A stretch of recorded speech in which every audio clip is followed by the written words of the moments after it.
सर्वेभ्यो नमः। देववाणी संस्कृतम ई गुरुकुलम में आप सभी महान भावों का हार्दिक अभिनंदन है। मित्रों, आज हम लघु सिद्धांत कौमुदी के समास प्रकरण की कक्षा को पढ़ने जा रहे हैं। जो भी महान भाव लघु सिद्धांत कौमुदी के संपूर्ण समास प्रकरण को पढ़ना चाहते हैं, वे सभी पाठक महान भाव इस व्हाट्सएप नंबर पर संपर्क करें अथवा देववाणी संस्कृतम ऐप को गूगल प्ले स्टोर से डाउनलोड करके कोर्स को परचेज करके ऑनलाइन अपने गृह पर ही बैठे बैठे पढ़ें। आइएगा मित्रों, मैंने गत कक्षा में आपको यहाँ तक पढ़ा दिया था। इससे ऊपर जो सूत्र थे आपके, वह मैंने आपको पढ़ा दिए थे। यह सूत्र था आपका अहह सर्वैकदेश संख्यात पुण्याच्च रात्रेः, यह सूत्र था मित्रों।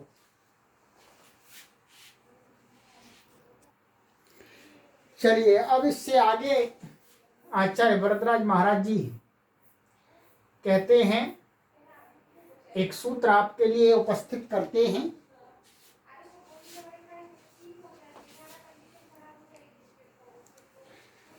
राजाह सखिभ्यश्च, राजाह सखिभ्यः पंचमी विभक्ति बहुवचनांतम, टच प्रथमा विभक्ति एक वचनांतम। समास आ जाइएगा, देख लीजिएगा। राजा च आहश्च सखा च राजाः सखायः तेभ्यः राजाः सखिभ्यः। ये आपका इतरेतर योग द्वंद्व समास है। और इस सूत्र में तत्पुरुषस्याङ्गुलेः संख्याव्ययादेः से तत्पुरुषस्य की अनुवृत्ति आकर के उसका विभक्ति विपरिणाम करके तत्पुरुषात् ऐसा हो जाता, पंचम अंत में परिवर्तित करके, और प्रत्ययः परश्च समासान्तः का पीछे से अधिकार आ रहा है। क्या अर्थ बनता है, आ जाइएगा। ये कहते हैं एक तदंतात् तत्पुरुषात् टच स्यात्। कहते हैं राजा अहह अहन सखी, ये शब्द अंत में है जिसके ऐसे तत्पुरुष समस्त पद से टच प्रत्यय हो भी। उदाहरण दिया परम राजः, ये राजा राजन है तो परम राजः आइएगा। अब परम राजः की सिद्धि करनी है तो इसके लिए हमें आगे भी कुछ सूत्र लगाने पड़ेंगे। चलिएगा देखिएगा। परम राजः उत्तम या श्रेष्ठ राजा, इसका अर्थ होता है। परमश्चासौ राजा च परम राजः। तो इसका ये लौकिक विग्रह हुआ और अलौकिक विग्रह होगा परम सु राजन सु। और विशेषण विशेष्यण बहुलम से इसमें समास हुआ। समास होने पर सारी प्रक्रिया संपन्न हुई। कृतद्धि समासाश्च सुपो धातु प्रातिपदिकयोः इत्यादि लुक आदि होकर के, और परम की उपसर्जन संज्ञा हुई। उपसर्जनम पूर्वम से पूर्व प्रयोग हुआ तो क्या बना, परम राजन। परम राजन ऐसा शब्द बना। और ये राजन अंत में है और ये तत्पुरुष समास है। ये सूत्र तत्पुरुष समास करता है मित्रों। इसलिए अब क्या होगा, इस सूत्र से राजाः सखिभ्यश्च से समासांत टच प्रत्यय हुआ। टच प्रत्यय हुआ, टच का प्रत्यय परश्च परे होता है तो ये सब चला जाएगा, अ बचेगा। तो परम राजन अ। अब परम राजन और अ इसकी क्या है, यहाँ पर यच्ची भम से भ संज्ञा है। भ संज्ञा होने से क्या है, नस्तद्धितेः माने भ संज्ञक अनंत अंग के टी का लोप होता है।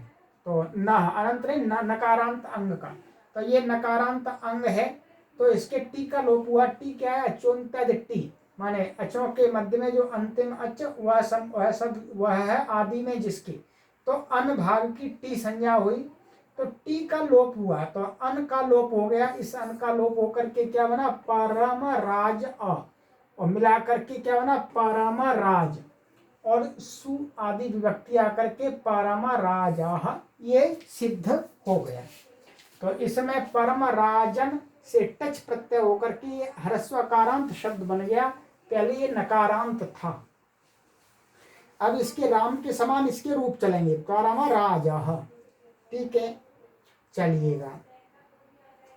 अब इसका आगे उदाहरण जो दिखलाने जा रहे हैं कि राजन शब्द का ही और दिखाने जा रहे हैं, महाराजा, ठीक है, महाराजा आदि उदाहरण है। ये वास्तव में समास प्रकरण के सूत्र नहीं है, परंतु ये समास इन शब्दों में होता है तो ये सूत्र लगाने पड़ते हैं। तो इसलिए महाराजा में इस सूत्र की आवश्यकता पड़ती है। वो कौन सा सूत्र है? देखिएगा, आन महतः समानाधिकरण जातीयो, ठीक है, ये 6वें अध्याय के तृतीय पाद का 46वां सूत्र है। आइएगा पदच्छेद आदि देखिएगा इसका। आन महतः समानाधिकरण जातीयो, देखिएगा, आत प्रथमा विभक्ति एक वचनांत है, महतः षष्ठी विभक्ति एक वचनांत है, समानाधिकरण जातीयो ये सप्तमी विभक्ति द्विवचनांत है, ठीक है। समास इसमें है समानाधिकरणं च जातीयश्च समानाधिकरण जातीयौ तयोः समानाधिकरण जातीययोः, ये आपका इतरेतर योग द्वंद्व समास हुआ, ठीक है। इनमें कोई समास नहीं है।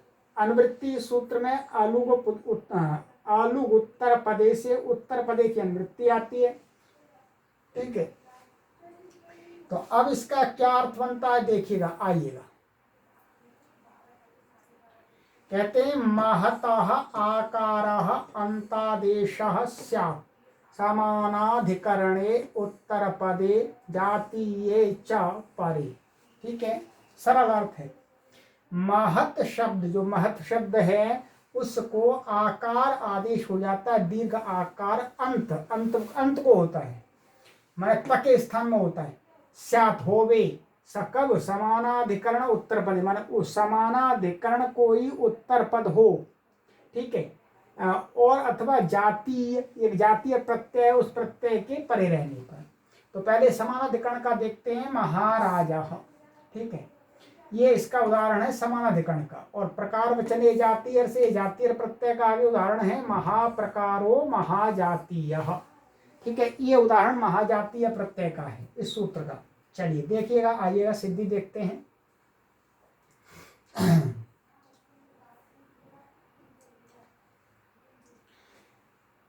महाराजा, महान या श्रेष्ठ राजा, महान चासऊ राजा च, या च छूट रहा है, च महाराजा, महाराजा।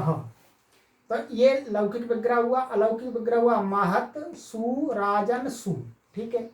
अलौकिक विग्रह विशेषण विशेष्यण बहुलम से समास हुआ पूर्वत, तो महत सु आदि समास की सब कुछ होकर के उपसर्ग पूर्वम से उपसर्ग संज्ञा होकर के महत की पूर्व में आ गया। तो क्या बन गया आपका ये महत की, तो महत राजन ऐसा बना, महत राजन शब्द बन गया समास होकर के पूरा।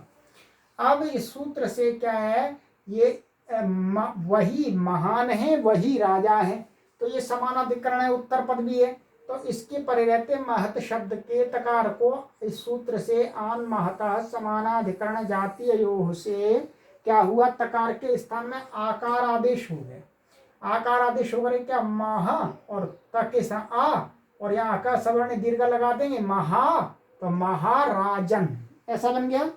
अब ये राजन अंत वाला है, इसलिए क्या है, जो अभी सूत्र हम पढ़ रहे थे, राजा ह सके भ्रष्ट से टच होकर के पूर्वत महाराजन टच का अवचा, और महाराजन में अन की टी संज्ञा और टी का नस तद्धिते से भसंज्ञा होने पर नस तद्धिते से लोप हो गया अनुभाग का, तो महाराज क्या बना, महाराज। महाराज सु आदि व्यक्ति आकर के महाराज सिद्ध हुआ। ठीक है, इसमें कोई कठिनाई नहीं है, बिल्कुल परम राजा के तरह ही है ये पूरा। केवल इसमें आन महता से महत के तकार को आकार आदेश हुआ है बस। इसी प्रकार से आगे इसका जो उदाहरण है महाजातीय। महाजातीय का अर्थ है महाप्रकार, माने बहुत प्रकार का, महान प्रकार का। ठीक है, तो महाजातीय महत्व से युक्त, माने महानता से युक्त, ऐसा भी कह सकते हैं। महान प्रकार माने महानता से युक्त। यह समास का उदाहरण नहीं, प्रत्यय का है। ये जातीय प्रत्यय होता है, तो जातीय प्रत्यय के परे रहने पर आत्म को दर्शाने के लिए कथन किया है। तो अब देखिएगा, महत शब्द से प्रकार वचने जातीय से क्या है, जातीय प्रत्यय आता है। ये बिल्कुल समास का उदाहरण बिल्कुल ही नहीं है, समास इसमें है ही नहीं, फिर भी यहाँ इस सूत्र के कारण से दिखाया गया है। तो जातीय प्रत्यय हुआ, महत जातीय बना, ये र हट जाएगा, संज्ञा हो जाएगी। आन महता से तकार को आकार आदेश हो जाएगा, का सवर्ण दीर्घ से दीर्घ हो जाएगा, तो क्या बना, महाजातीय। क्या बना, महाजातीय।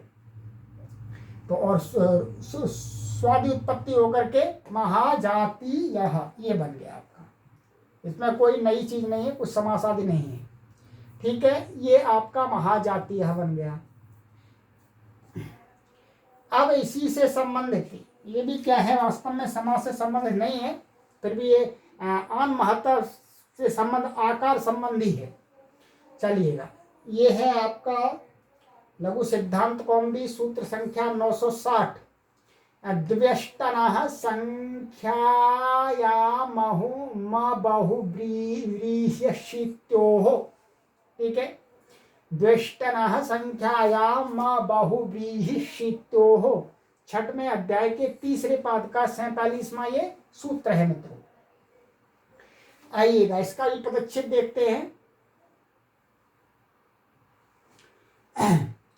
ये द्विष्टनः पंचमी व्यक्ति एक वचनांत है, संख्यायाम सप्तमी व्यक्ति एक वचनांत है, अबाहुव्रीह्यशीत्योः सप्तमी व्यक्ति द्विवचनांत है ये। ठीक है, और इसमें समास देखिएगा, इस द्विष्टना में द्विच, अष्टच, द्विष्ट और तस्मात् द्विष्टनः। तो ये आपका समाहार द्वंद्व समास हुआ इसके अंदर। ठीक है, और इसमें बहुव्रीहिश्च अशीतिश्च बहुव्रीह्यशीति और तयोः बहुव्रीह्यशीत्योः, ये इतरेतर योगद्वंद्व समास हो गया यहाँ पर। और फिर न बहुव्रीह्यशीत्योः अबहुव्रीह्यशीत्योः, ये आपका नई तत्पुरुष समास हो गया। ठीक है, तो ये इसके अंदर समास हुआ। पहले यहाँ पर समाहार द्वंद्व हुआ, फिर इसमें दूसरे में इतरेतर योगद्वंद्व हो गया यहाँ पर, फिर बाद में बहुव्रीहि समास हो गया। और इसमें आन महता समानाधिकरण जातीय योग से आत की अनुवृत्ति आती है, अलुग उत्तर पदे से उत्तर पदे की अनुवृत्ति ऊपर से आ रही है सूत्र के अंदर। ठीक है, चलिएगा, अब इसका अर्थ देखिएगा। आत स्यात माने कहते हैं कि इसका जो अर्थ बनेगा कि द्वि और अष्टन शब्द को संख्यायाम माने संख्यावाची उत्तर पद के रहते हुए, और क्या है, बहुव्रीहि और बहुव्रीहि समास को छोड़ करके, और अशीति शब्द बाद में ना हो तो क्या है, आकार आदेश होता है, आकारांता आदेश होता है।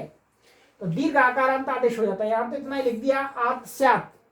ठीक है, आत स्यात्, आत स्यात् का अर्थ है कि द्वि और अष्टन शब्द को उत्तर पद क्या संख्यावाची उत्तर पद रहते हुए और बहुब्रीहि समास ना हो और अशीति शब्द परे ना हो तो उसको द्वि को आ और अष्टन को आकार आदेश हो जाता है।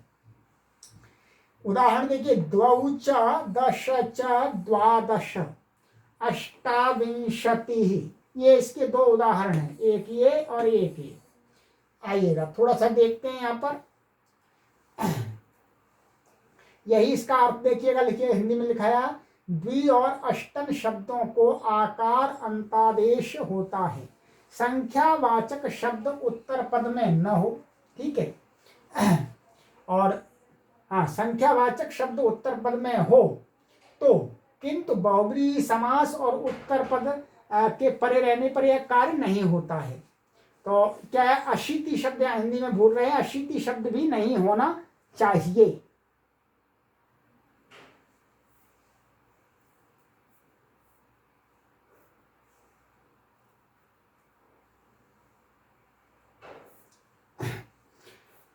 तो यहाँ बहुब्रीहि समास और अशीति उत्तर पद ऐसा लिखना चाहिए था, यहाँ अशीति शब्द उत्तर पद।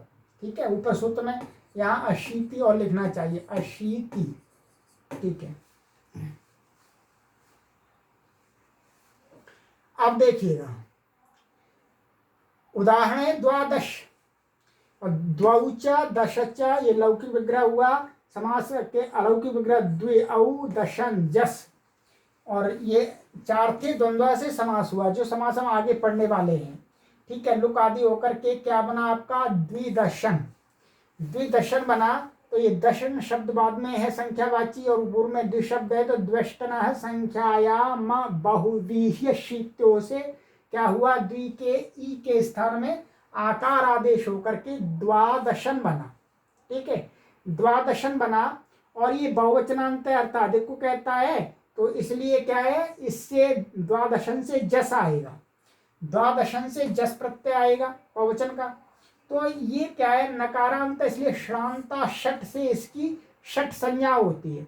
षट संज्ञा होने से क्या है, षड्भ्यो लुक, माने षड संज्ञकों से उत्तर क्या हो जाता है, सु अम का लुक हो जाता है, वो जस और शस का लुक हो जाता है। तो लुक हो गया, जस का लुक हो गया, द्वादशन। तो अब ये क्या बना आपका, लुक होकर के द्वादशन ऐसा बन गया, ये गलत लिख गया है। ये बना आपका द्वादशन। ठीक है, अब क्या है, यहाँ इसकी प्रातिपदिक संज्ञा है ही कृतज्ञ समासाश्च से, तो न लोप प्रातिपदिकांत से नकार का लोप होकर के क्या बना, द्वादश। ठीक है, ये सिद्ध हुआ। इसी प्रकार से द्वाविंशति और द्वात्रिंशत आदि भी समझना चाहिए। इनमें भी ये द्वंद्व समास का उदाहरण है, वास्तव में द्वंद्व समास हुआ है, परंतु यहाँ आकार का विधान हो रहा है, इसलिए ये सूत्र पढ़ा गया है। तो आत्म को दर्शाने के लिए यहाँ इस प्रकरण में दे दिया है। अब अष्टाविंशति जो उदाहरण दिया उसका भी देख लीजिएगा। अष्ट च विंशतिश्च अष्टाविंशति, तो द्वि औ, हाँ ये गलत लिख दिया,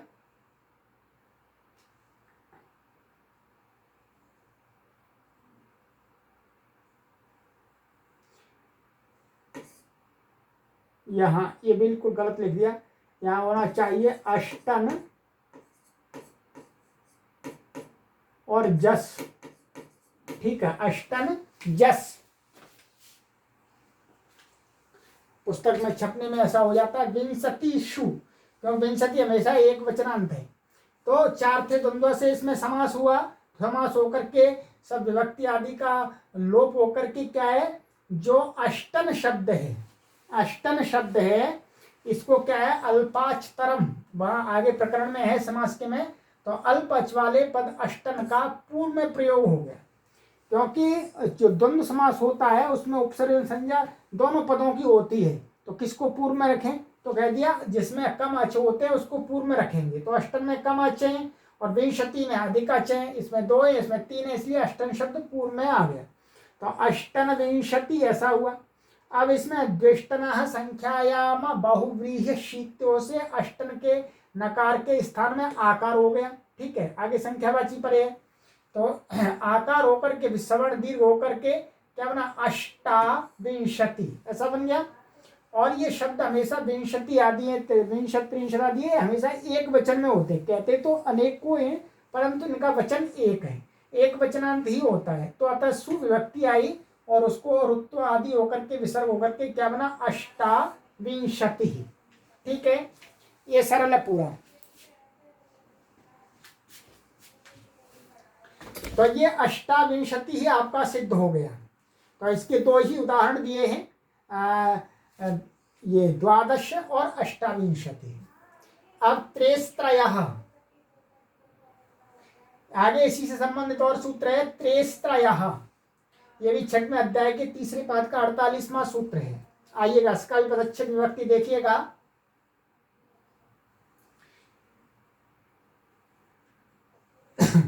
त्रयः, ये त्रेः षष्ठी विभक्ति एक वचनांतम, त्रयः प्रथमा विभक्ति एक वचनांतम, केवल दो पद ही है, समास कोई नहीं। द्विष्टनः संख्यायाम बहुव्रीहि शीत्यों से संख्यायाम की ऊपर से अनुवृत्ति आती है और अबहुव्रीहि शीत्यों की अनुवृत्ति आती है, और अलग उत्तर पदे से उत्तर पदे की अनुवृत्ति आ रही है। ठीक है, अब इसका अर्थ देखिएगा, आचार्य वरदराज महाराज जी क्या अर्थ करते हैं, सरल करते हैं। कुछ अर्थ इन्होंने किया ही नहीं है, इन्होंने उदाहरण दे दिया सीधा। तो इसका अर्थ होगा कि त्रिशब्दस्य संख्यायाम उत्तर पदे परतः त्रयस् आदेशः स्यात् अबहुव्रीहि शीत्योः। अर्थात त्रिशब्द को, क्या त्रिशब्द को त्रयस आदेश हो जाता है, क्या हो जाता है, ये त्रयस, ऐसा त्रयस आदेश हो जाएगा। कब, जब बाद में कोई संख्यावाची पद उत्तर पद हो परंतु बहुव्रीहि समास ना हो और अशीति शब्द उत्तर पद में ना हो तब। तो उदाहरण दिया त्रयोदश, त्रयोविंशति, त्रयस्त्रिंशत्। ठीक है, आ जाइएगा, एक एक उदाहरण। ये वास्तव में समास के उदाहरण नहीं है, बिल्कुल भी नहीं है, परंतु बीच में प्रकरण आका आ गया है, इसलिए आपको यदि समझ में नहीं आता यहाँ पर कोई परेशानी नहीं है, ये समास के सूत्र हैं ही नहीं। ठीक है, तो इसलिए क्योंकि अलग प्रकरण के हैं इसलिए आपको हो सकता है समझने में कठिनाई होगी, परंतु यहाँ आया हुआ है तो पढ़ाना परम आवश्यक है। देखिएगा, त्रयोदश, तो त्रयश्च दशच, ये लौकिक विग्रह हुआ। अलौकिक विग्रह में करेंगे त्रिजस दशनजस, और चार थे द्वंद्व से समास होगा, जो आगे सूत्र आएगा। द्वंद्व समास होकर के इसमें भी अल्पाचतरम से अल्पच वाला जो त्रि शब्द है वो पूर्व में रहेगा। तो क्या बनेगा आपका, त्रि का पूर्व प्रयोग हुआ तो ऐसा बनेगा त्रिदश, त्रिदशन। यहाँ पर दिखाया नहीं है, क्या बनेगा, त्रिदशन, ऐसा, ये ऐसा प्रयोग हुआ, त्रिदशन। अब ये दशन, ये संख्यावाची उत्तर पद में है, तो त्रि शब्द को क्या हो जाएगा, त्रेस्त्रयः, त्रेस्त्रयः सूत्र से क्या हो जाएगा, त्रयस आदेश हो जाएगा। त्रयस आदेश हो गया त्रि के स्थान पर त्रेस्त्रयः से, तो क्या बनी स्थिति, त्रयस दशन, या दशन, ये न भी रहेगा। ठीक है, दशन, तो त्रयस के सकार, अब सकार को क्या हो जाएगा, सो रूह से रू आदेश हो जाएगा, रू, और फिर हशीच से उसको उत्त हो जाएगा, आद गुणा से गुण होकर के क्या बनेगा, त्रयोदशन। क्या बना, त्रयोदशन। अब इसका पूर्वत नलोपः प्रातिपदिकांत से नकार का, अब त्रयोदशन हो गया। अब इससे जस आएगा पहले, उसका लोप बाद में करेंगे, जस विभक्ति आएगी, क्योंकि त्रयोदशन का अर्थ है 13, 13 बहुवचन हो गया। तो जस आया, जस आया, इससे उसका षड्भ्यो लुक, क्योंकि ये शांता षट नकारांत है इसलिए इसकी षट संज्ञा है। तो जो जस आएगा उसका षड्भ्यो लुक से लुक हो गया, षड्भ्यो लुक से लुक हो गया।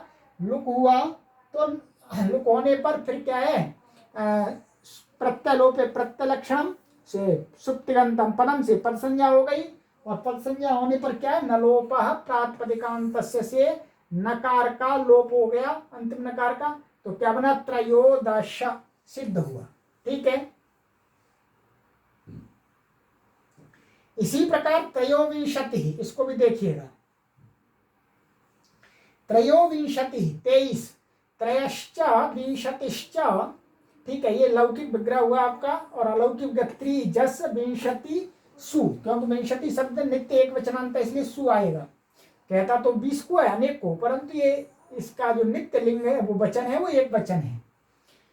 तो सारा कुछ करके क्या है, इसको समास आदि हो जाएगा, चार थे द्वंद्व से द्वंद्व समास होकर के, और अल्पाश्रम से पूर्व में आ जाएगा। तो और त्रि शब्द को तेस्त्रय से त्रयस आदेश हो जाएगा, तो और रुत्व और उसको उत्व और गुण आदि होकर के क्या बनेगा, त्रयोविंशति। ठीक है, त्रयोविंशति बन जाता है। और आगे ये कि ये वचन है विंशत्याद्या सदैकत्वे, तो क्या विंशति आदि जो शब्द हैं, विंशति है, त्रिंशत है, चत्वारिंशति, ये हमेशा एक वचन में होते हैं। तो विंशति शब्द एक वचनांत होते हैं, इस नियम के अनुसार सु आया, सु आया तो क्या हुआ, त्रयोविंशति ये बन जाता है। ठीक है, ऐसे ही त्रयस्त्रिंशत, तो त्रयश्च त्रिंशत ये लौकिक विग्रह हुआ, 3 और 30 33 हो गए, द्वंद्व समास है। तो त्रिजस त्रिंशत सु, और सारा इसमें समास हो जाएगा चार थे द्वंद्व से, और समासादि पूर्वक अल्पाश्रम से पूर्व प्रयोग हो जाएगा त्रि का, और त्रेस त्रय से त्रयस आदेश हो जाएगा, त्रि को त्रयस आदेश होगा, त्रयस त्रिंशत बन गया। अब सकार को रुत्त विसर्ग आदि होकर, वो उत्व आदि होकर के पुनः ये हाँ, यहाँ उत्व नहीं होगा, यहाँ तो क्या होगा, त्रयस सा है, तो स को क्या है, इसको सस्व रू से रू हो जाएगा, फिर इसको खरवसानी और विसर्जनीय से विसर्ग हो जाएगा, विसर्जनीय को फिर विसर्जनीय से सह से स होगा दोबारा, तो त्रयस्त्रिंशत ऐसा बन गया। सु अब या विंशत्याद्याः सदैकत्वे से एक वचन आ जाएगा, इस नियम से सु आएगा। ठीक है, एक वचन का, उसका क्या हो जाएगा, हल्ग्याभ्यो दीर्घात सूति सी पिक्तम हल, क्योंकि ता है, ठीक है, ता हलंत है, तो उससे उत्तर सु का लोप हो जाता है। तो क्या बना, त्रयस्त्रिंशत, त्रयस्त्रिंशत का अर्थ है 33। तो मित्रों ये कुछ सूत्र थे आपके, कुछ अटपटे से सूत्र हैं जो समास प्रकरण के सहयोगी बीच में आ जाते हैं कहीं उदाहरणों में। तो वो ये सूत्र मैंने आपको आज पढ़ाए हैं। ये कुछ सूत्र हैं, त्रेस्त्रयः द्वष्टनः संख्यायाम बहुव्रीहिशीत्योः, और आपका आन महतः समानाधिकरण जातीययोः, और आपका राजाः सखिभ्यश्च, ये समासांत टच प्रत्यांत का सूत्र है। तो समास करने वाला इनमें कोई भी सूत्र नहीं है, पर समास होने पर ये सूत्र लगते हैं, इसलिए यहाँ पर दिखाया है। ठीक है, तो आपको ये अलग प्रकरण के इसलिए समझने में कठिनाई हुई है, कोई चिंता की बात नहीं है। आपको समास प्रकरण में समास समझ में आना चाहिए। जब ये प्रकरण पढ़ेंगे तो ये भी आपको कंप्लीट वहां समझ में आ जाएंगे। चलिए अब आगे की कक्षा में मैं आपको सूत्र पढ़ाऊंगा, पारवल लिंगम द्वंद्व तत्पुरुषयोः। ठीक है, चलिए तब आप विराम देते हैं इस कक्षा को। अच्छी प्रकार से परिश्रम पूर्वक पढ़ते रहिए मित्रों। आगे की कक्षा में मिलते हैं। सर्वेभ्यो नमः।